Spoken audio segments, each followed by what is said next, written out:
Diálogos en Democracia, programa radiofónico del Instituto Electoral del Estado de Zacatecas. Juntos conozcamos más acerca de la cultura democrática en nuestro estado. Escúchanos todos los miércoles a las 4:30 de la tarde por el 97.9 de FM del Sistema Zacatecano de Radio y Televisión. Diálogos en Democracia.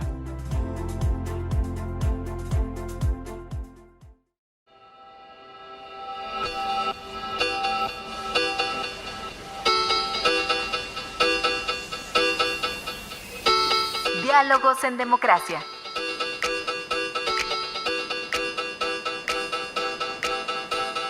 Elecciones, debates, participación. Un espacio para la cultura político-electoral. Diálogos en Democracia.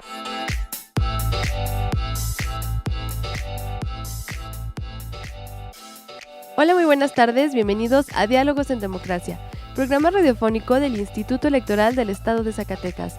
Mi nombre es Paola Rodríguez y agradezco que me acompañen en una emisión más, donde informaremos de las actividades que lleva a cabo el IES. De igual forma, seguiremos fomentando la democracia en ustedes, nuestros radioescuchas. Y sin más, demos paso a la información del día de hoy.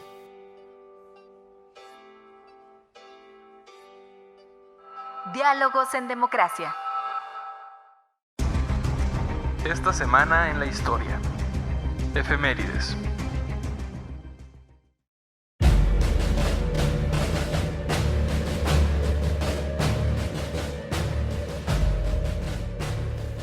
El 4 de septiembre de 1939, el presidente Lázaro Cárdenas anuncia la neutralidad de México frente a la Segunda Guerra Mundial. 4 de septiembre de 1969, se inaugura la línea 1 del sistema de transporte colectivo Metro en el Distrito Federal. 5 de septiembre de 1920, se llevan a cabo las elecciones para designar presidente de la República. Contienden Álvaro Obregón y Alfredo Robles Domínguez. El resultado favoreció a Obregón, quien fungió como presidente mandatario de México entre 1920 y 1924. 6 de septiembre de 1860, el presidente Benito Juárez proclama las leyes de reforma en Guanajuato. 7 de septiembre de 1946, primera transmisión televisiva en blanco y negro en México. 7 de septiembre de 1949, muere José Clemente Orozco, integrante, junto con David Alfaro Siqueiros y Diego Rivera, el movimiento muralista mexicano. 8 de septiembre de 1924, nace en España Jaime Nuño Roca, autor de la música del himno nacional mexicano. 8 de septiembre de 1862, muere Ignacio Zaragoza, héroe de la batalla del 5 de mayo. 8 de septiembre, Día Internacional de la Alfabetización. 9 de septiembre de 1931, México ingresa a la Sociedad de las Naciones. 10 de septiembre de 1786. Nace Nicolás Bravo, insurgente a las órdenes de José María Morelos. Se le conoció como Héroe del Perdón. 10 de septiembre de 1852. Nace en la ciudad de Zacatecas el compositor Genaro Codina, autor de la Marcha de Zacatecas. La consulta infantil y juvenil 2018 fue un éxito. ¿Y eso que expresamos será tomado en cuenta para buscar solución a nuestras inquietudes? Gracias a todas las niñas, niños y adolescentes de México por participar. Además de todos los padres, maestros y voluntarios que hicieron que todo fuera posible. ¡Vengan esos 5! Porque mi país me importa, recuerda, decir lo que piensas es tu derecho. ¡Nos vemos luego! INE.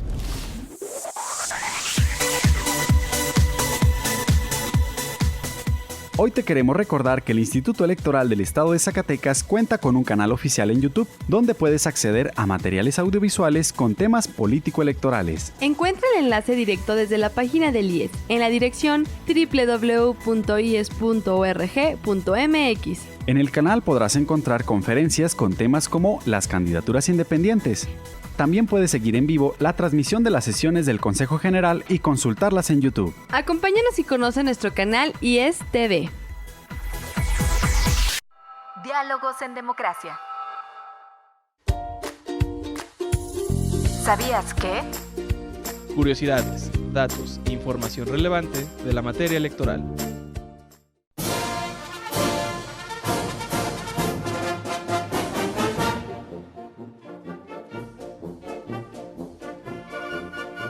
La Marcha de Zacatecas es una melodía mundialmente conocida. Su creador fue Genaro Codina, un compositor y músico nacido en la ciudad de Zacatecas el 10 de septiembre de 1851 y fallecido en esa misma ciudad el 22 de noviembre de 1901.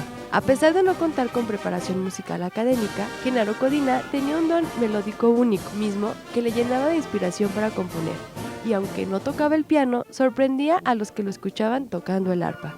Cuenta la historia que la Marcha de Zacatecas surgió de una cena entre amigos, a la que asistió el maestro Fernando Villalpando.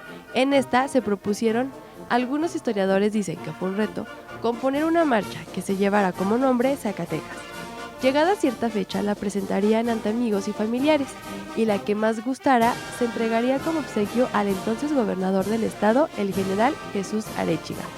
Así, al presentar las melodías ante el jurado, la marcha ganadora resultó ser la de Genaro, misma que para regalarla decidió cambiarle el nombre a Marcha Arechiga, y al presentarla al gobernador, este sugirió que se le cambiara el nombre a Marcha de Zacatecas.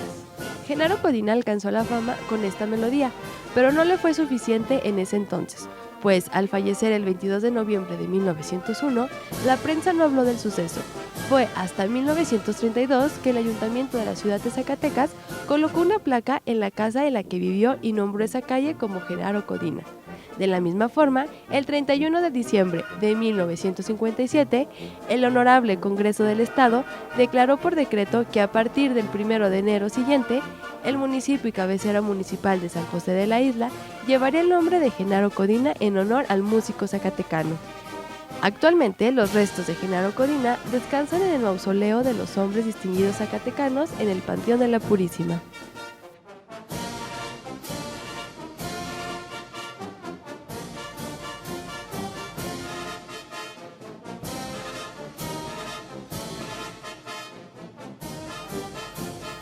Datos curiosos de la Marcha de Zacatecas. Cuando el gobernador del estado, el general Jesús Arechiga, vio el nombre de la marcha, le dijo al señor Genaro: "Por favor, don Genaro, no le ponga así, Marcha Arechiga, porque eso bastará para que sea impopular. Póngale mejor Marcha Zacatecas y verá que usted prende". La primera vez que se tocó la Marcha Zacatecas en público fue en abril de 1893 en una serenata en Plaza de Armas. Aunque actualmente existen varias versiones de la melodía, la más popular en nuestros días es la instrumentada por el maestro Fernando Villalpando. Se cuenta que cuando Genaro Codina escuchó la Marcha Zacatecas instrumentada por el maestro Fernando Villalpando, exclamó con lágrimas en los ojos: "¡Qué preciosa es! No creía que fuera tan linda". A lo que Villalpando respondió: "Tú me la diste desnuda y yo la vestí". Como la letra de Marcha de Zacatecas habla del amor a la patria y de la libertad, tuvo gran aceptación internacional. En México, a partir de 1910, fue el himno de las huestes revolucionarias, especialmente en la División del Norte que lideraba Francisco Villa, y a nivel mundial cuentan que Mussolini la hizo incluir en el repertorio de las grandes festividades. Actualmente es considerada el segundo himno nacional mexicano y es también conocida como el himno nacional de la charrería mexicana.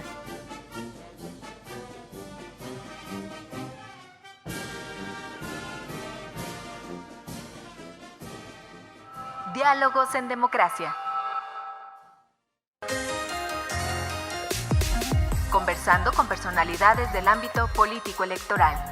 Entrevista. El Instituto Nacional Electoral en Zacatecas realizó la primera mesa de diálogo entre personas transexuales, travestis y transgénero, con el fin de mejorar un protocolo para garantizar sus derechos como ciudadanos y erradicar la discriminación. El día de hoy nos acompaña el consejero electoral, licenciado Carlos Casas Roque, quien es presidente de la Comisión de Capacitación Electoral y Cultura Cívica del IES. Licenciado, muy buenas tardes. Muy buenas tardes, Paola. Muchas gracias por la invitación a tu programa. Gracias por acompañarnos otro miércoles aquí en Diálogos en Democracia. Y pues, consejero, usted estuvo presente en esta mesa de diálogo que ya mencionamos y que en el programa pasado dimos a conocer sobre este protocolo para garantizar los derechos como ciudadanos de las personas trans. ¿Nos podría comentar un poquito de qué se trató esta mesa?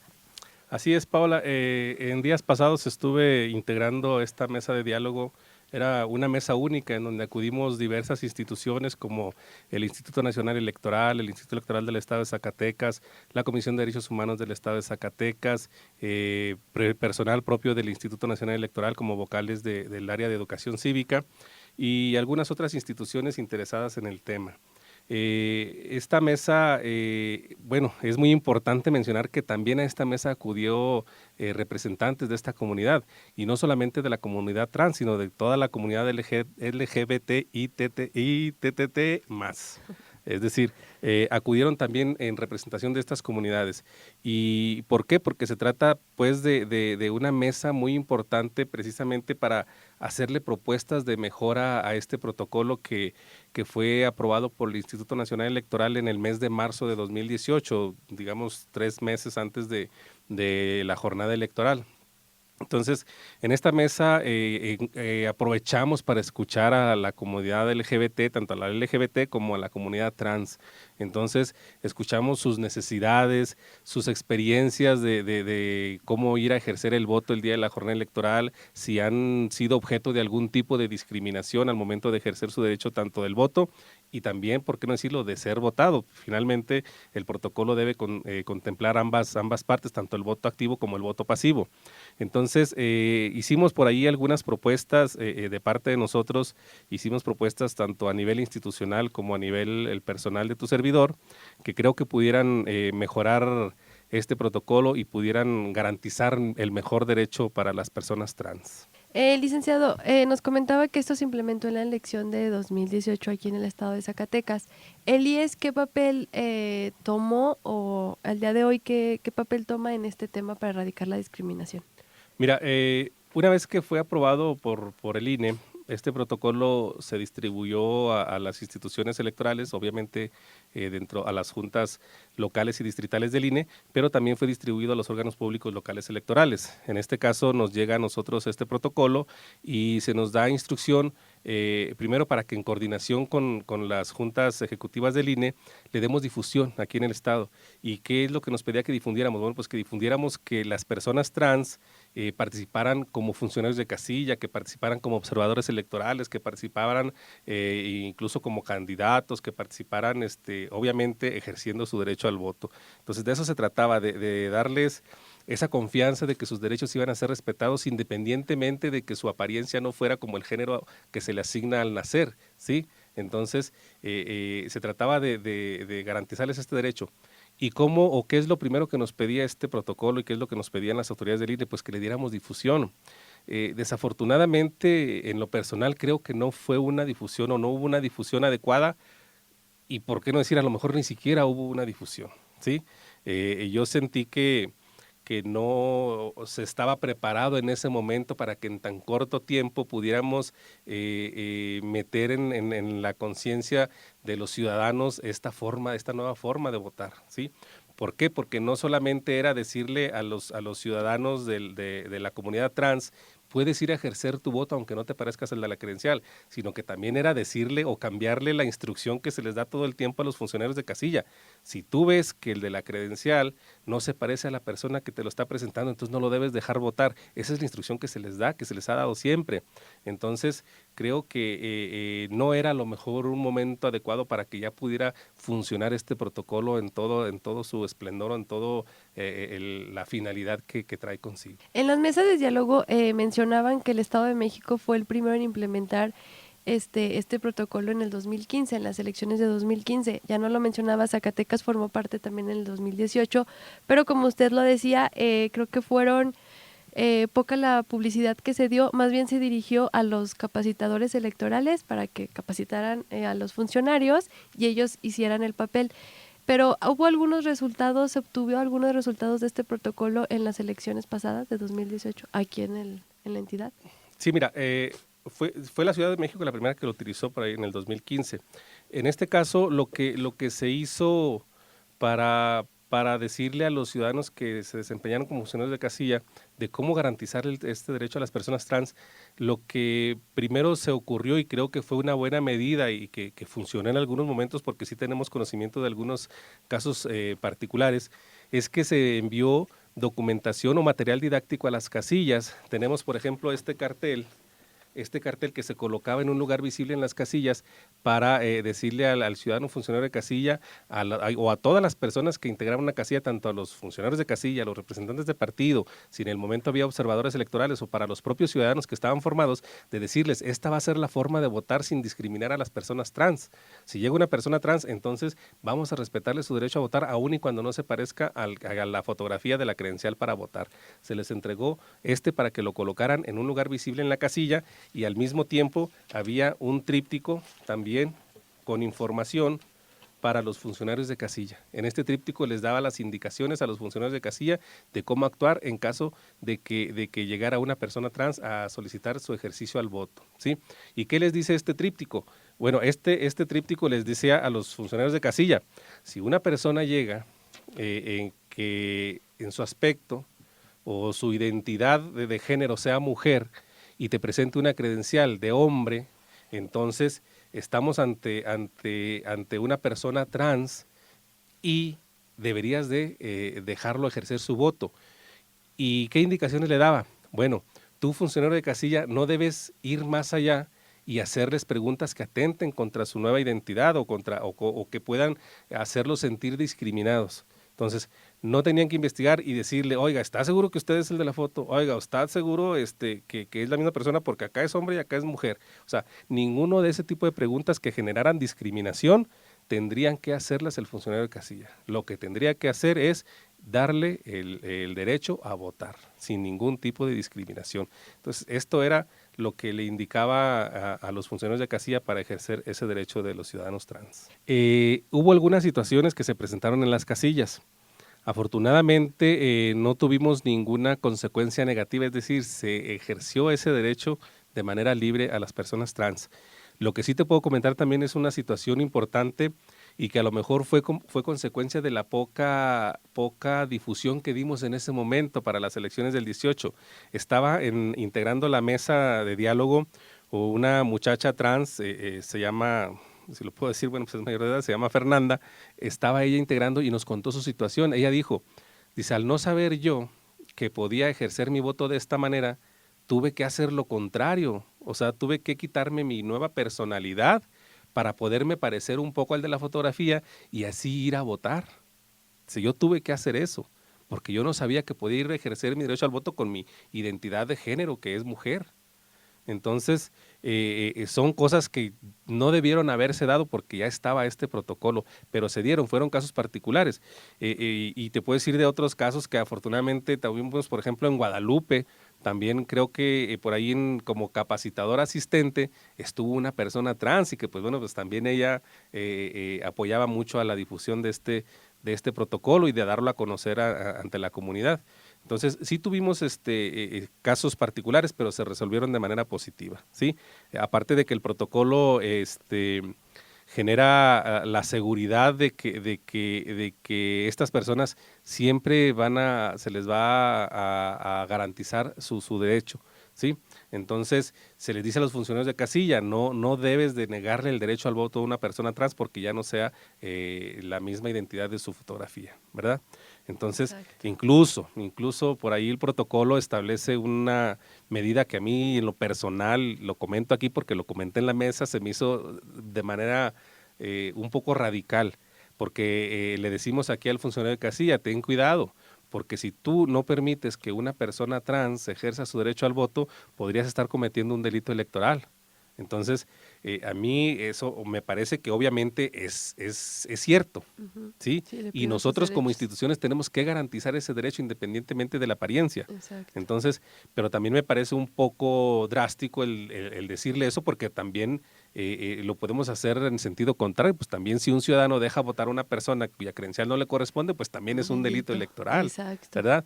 Pero bueno, son cosas que hay que estar tomando. Ya manifestamos esta situación en las mesas de diálogo y creo que el protocolo nos va a llevar a obtener muy, muy buenos resultados.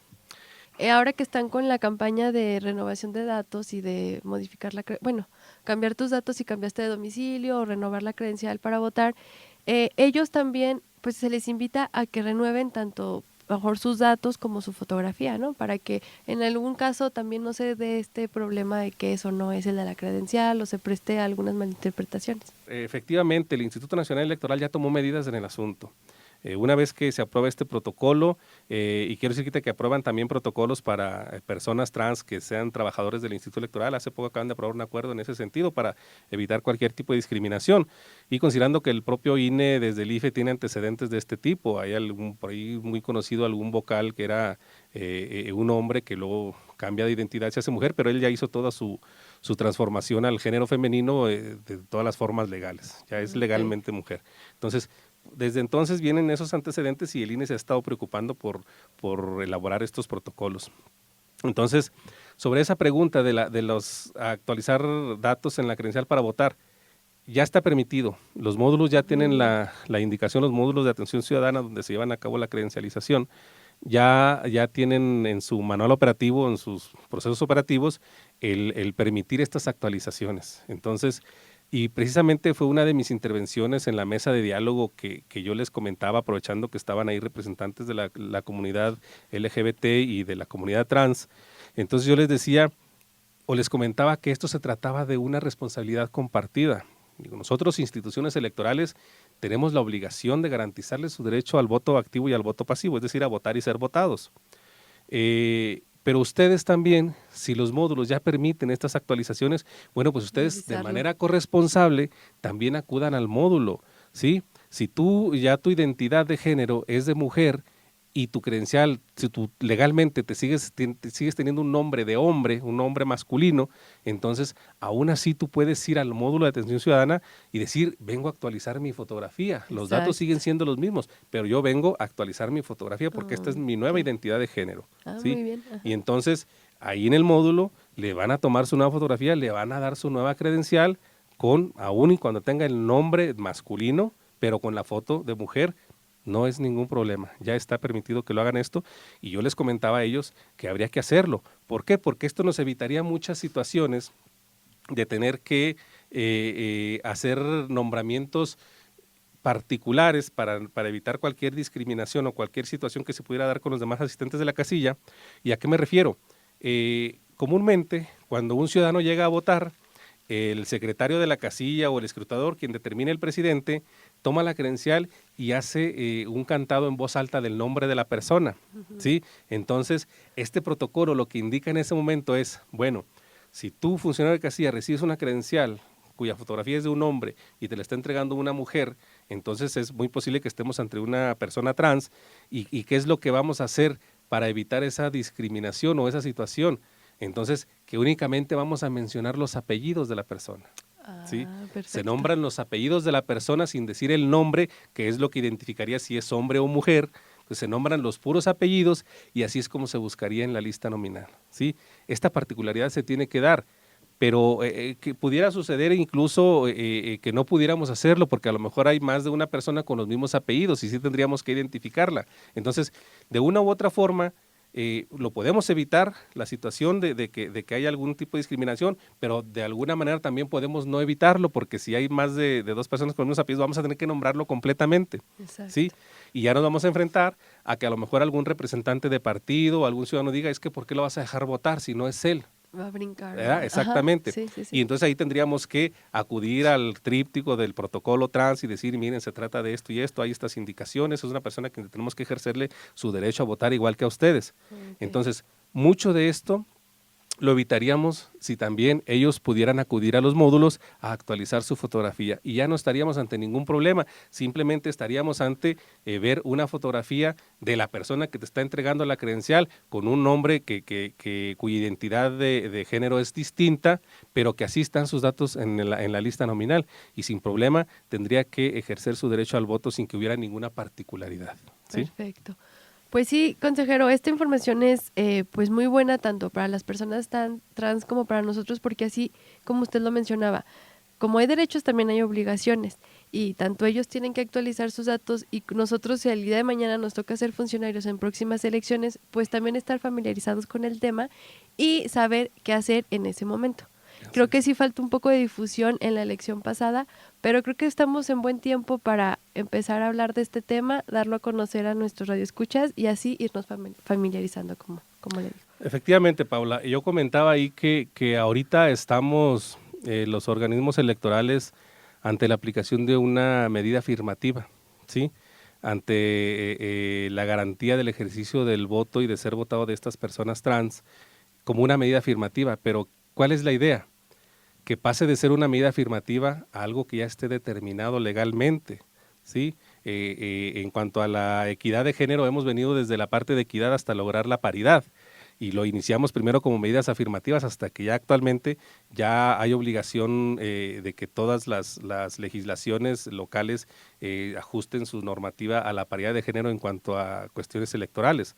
Entonces, en este caso creo que estaríamos ante algo similar, que estamos primeramente como una medida afirmativa porque así nos lo establece la Constitución y los tratados internacionales, pero yo espero que en lo posterior, ojalá que no pasen más de 2 elecciones en cuanto ya estemos recibiendo el voto de las personas trans ya de manera común, como estuviéramos recibiendo el voto de cualquier otro ciudadano, y que no tengamos que estar acudiendo a protocolos, a situaciones particulares para identificar a un ciudadano elector, sino que ya sea una forma común de votar. Exacto, y pues como siempre destacamos, es un derecho que todos como ciudadanos tenemos. Así es, Paula. Licenciado, pues le agradezco mucho que nos haya acompañado esta tarde. Aún hay temas muy interesantes que vamos a ir tomando en otros programas.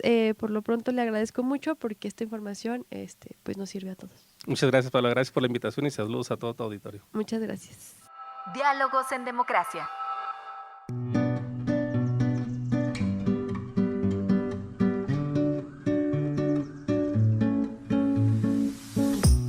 El viernes 31 de agosto, al término de la sesión ordinaria del Consejo General, el Instituto Electoral del Estado de Zacatecas otorgó un reconocimiento a Rosario Noemí Ramírez Carmona por su desempeño, aportación y colaboración durante 21 años como servidora electoral en esta institución, ya que el pasado 15 de agosto concluyó los trámites para su jubilación.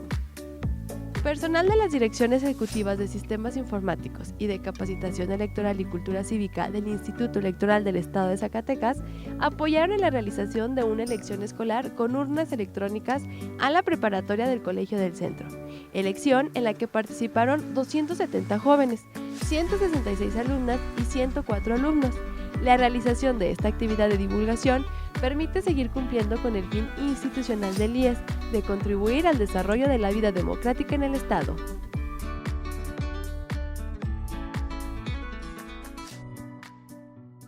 Diálogos en Democracia.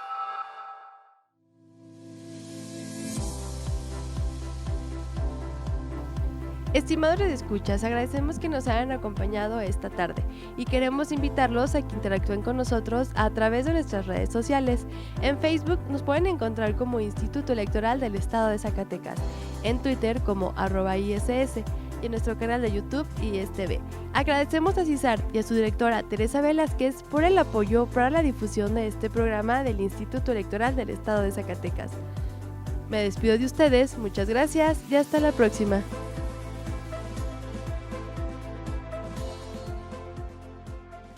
Programa producido por el Instituto Electoral del Estado de Zacatecas. Diálogos en Democracia.